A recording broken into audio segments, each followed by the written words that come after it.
Ang lesson po natin ngayon ay napakadami nyo pong matututunan o yung mga anak ninyo, kaya panoorin nyo po ito hanggang dulo.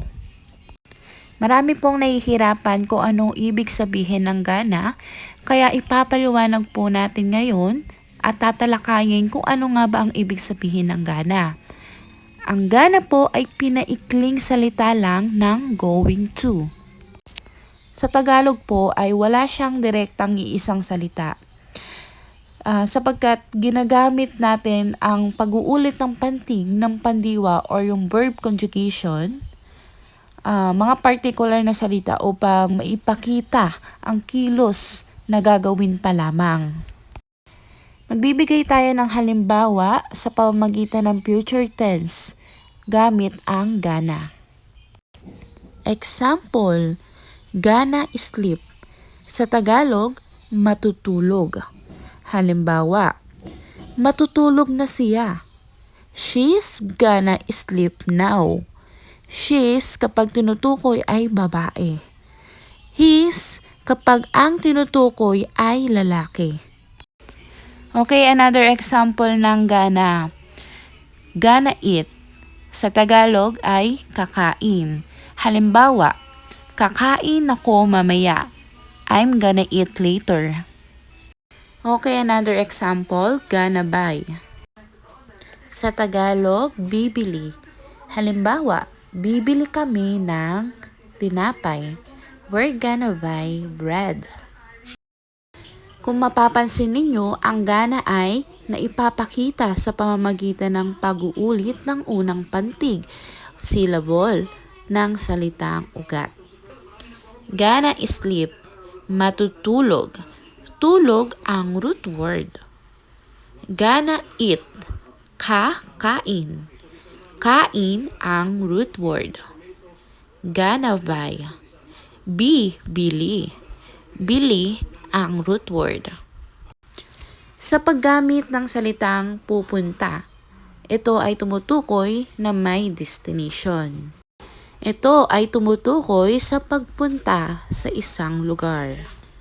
Gonna go to the mall. Pupunta sa mall. Halimbawa, pupunta ako sa mall bukas. I'm gonna go to the mall tomorrow. Magbibigay naman tayo ng halimbawa ng paggamit ng salitang balak o gusto o yung may intent. Kung ang gana ay nagpapahayag ng plano o intensyon. Balak kong mag-aral sa English ay I'm gonna study or I plan to study. Okay, isa pang example. Gusto kong maligo. Sa English, I'm gonna take a bath. Or pwede din, I want to take a bath. Okay, magbibigay pa tayo ng halimbawa kapag malapit nang mangyari or immediate future.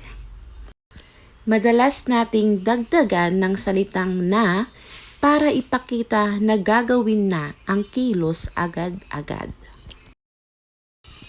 Halimbawa, aalis na ako. Sa English, I'm gonna leave now. O another example, gagawa na ako ng assignment. I'm gonna do my assignment now. Lagi po natin tatandaan na ang gana ay walang direktang katumbas na iisang salita sa Tagalog. Sa halip, ginagamit natin ang pag-uulit ng pantig ng pandiwa. Okay, magbibigay pa tayo ng halimbawa. It's gonna rain. Uulan. Kung mapapansin ninyo, inulit ang unang pantig ng ulan. I'm gonna go. Aalis na ako. Pwede rin pupunta ako.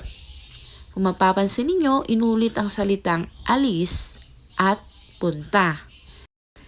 Kung meron po kayong gustong pag-aralan ay kindly comment po para po mapag-aralan natin. Kung gusto nyo po ng mga ganitong lesson, i-follow nyo po si Ideas Vlog. At kung nagustuhan nyo po yung video na ito, don't forget to like and share. Thank you so much po!